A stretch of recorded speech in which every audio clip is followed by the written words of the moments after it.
What is the best weightlifting program? Every fitness influencer is pushing their own program, all claiming it's the most cutting edge out there, but how can you know whether that's true? If you research what's truly necessary for an effective program, you will find some key principles. For one, the body can't tell the difference between body weight, a bar, a dumbbell, or a machine, so they could all be used for an effective program. Further, as long as you progressively increase your workload, use enough intensity to break down the muscle, and rest enough for the muscle to recover before your next workout, just about any weightlifting program will work. So then, the follow-up question is, what's the minimum amount of time and effort I have to put in to get optimal results? If I can get the same progress with a 30-minute workout twice a week versus a 90-minute workout 4 times a week, why would I choose the latter? In this video, we will discuss the minimum effective dose for size and strength and provide you with some guiding principles to create your very own program. If you want the step-by-step program I use or want a deeper dive into the science behind these principles, check the links in the description.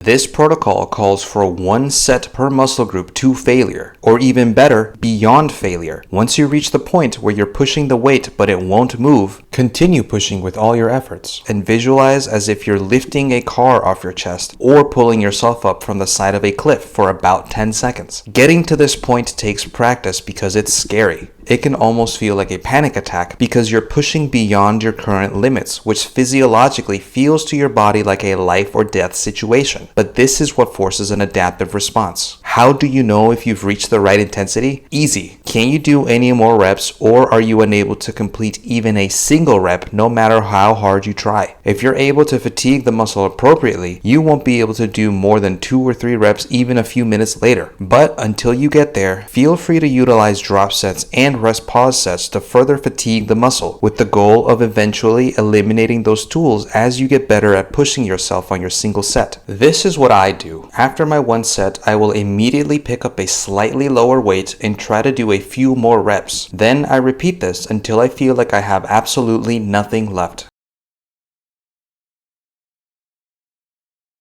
While you're doing your set, it's important to keep a constant state of tension on the muscle. Some trainers advocate doing less than a full range of motion since people use those stopping points to rest, but I worry about losing mobility, so I prescribe a full range of motion with every exercise. Regardless, don't rest at the top or at the bottom. You should be constantly moving throughout your set. Aim to use a weight where you'll hit failure after 90 to 120 seconds and use a slow cadence. Experiment with what works for you. I tend to use a 4 seconds up, 4 seconds down cadence, but you can go as high as 10 seconds. A slower cadence means less weight, which reduces form breakdown as you fatigue and just about eliminates any chance of injury. To illustrate this with a push-up, begin your set and count 4 or 5 seconds down. Then the split second you hit the bottom of your range of motion, begin to raise yourself up for 4 seconds until your elbows are almost straight and a hair shy of fully locking out. Then immediately begin to lower yourself again. Repeat this until you hit failure. Then try to push yourself for about 10 more seconds while imagining yourself pushing a giant boulder off of you. If you completed your set within the prescribed time period, that's great. Make a note of that as well and aim to do slightly better next time. If it took you longer than 2 minutes, you can either increase the weight or lower your tempo next time.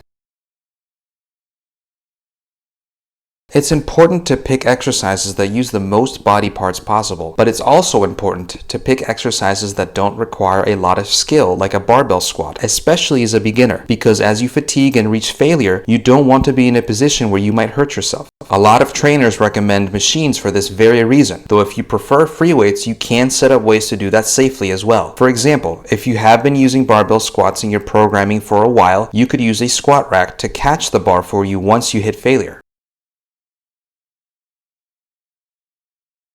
If you are training at a high intensity, your volume will have to be low as a consequence. Think of the difference between an all-out sprint versus a leisurely jog. If you are able to do more than 1 set, that means you are not reaching the level of intensity we're looking for in this protocol. But that's okay. It just takes some practice to reach that level. In the meantime, incorporate rest pause sets or drop sets to truly fatigue the muscle. You must also ensure that you rest enough between workouts to allow the muscle to fully recover. If you work out again before the muscle has had a chance to completely redevelop, you block that improvement and dig yourself in a hole. This can take between 5 to 10 days, but depending on your body and your intensity, this could mean you can work out as often as twice a week or as infrequently as once every 2 weeks. The best test for this is simple. Are you able to do more reps, more weight, or a longer time under tension in this workout than in your previous workout? If so, then you're resting enough. If not, add an extra rest day until you're able to progress again. To build your workout, pick one exercise in each of these categories: a hip dominant leg movement, a quad dominant leg movement, a vertical push exercise, a vertical pull exercise, a horizontal push exercise, and a horizontal pull exercise. You can start with full body workouts, but if you find yourself too fatigued halfway through your workout to give the last few exercises your best effort, it's okay to divide the workouts however is most convenient for you. I split mine with one leg movement, one pull exercise, and one push exercise per workout. Feel free to add any other exercises to this as well. These workouts will be very intense but relatively short, so you'll have more time to work on accessory movements, mobility, weak links, sport-specific movements, or anything else you want. People fall into the trap of doing a certain type of exercise to look like an elite level athlete in that sport, but this is a mistake. If you take up swimming, you won't look like an Olympic swimmer because the ones that make it to that level simply have excellent genetics for that particular sport. Likewise, you won't look like Arnold in his prime with this workout regimen. The goal shouldn't be to look like a certain individual, but to maximize your genetics, your health, and your longevity while spending as little time at the gym as possible. This video should give you everything you need to build your own workout, but check out the description if you want a more in-depth workout plan. Thanks for watching.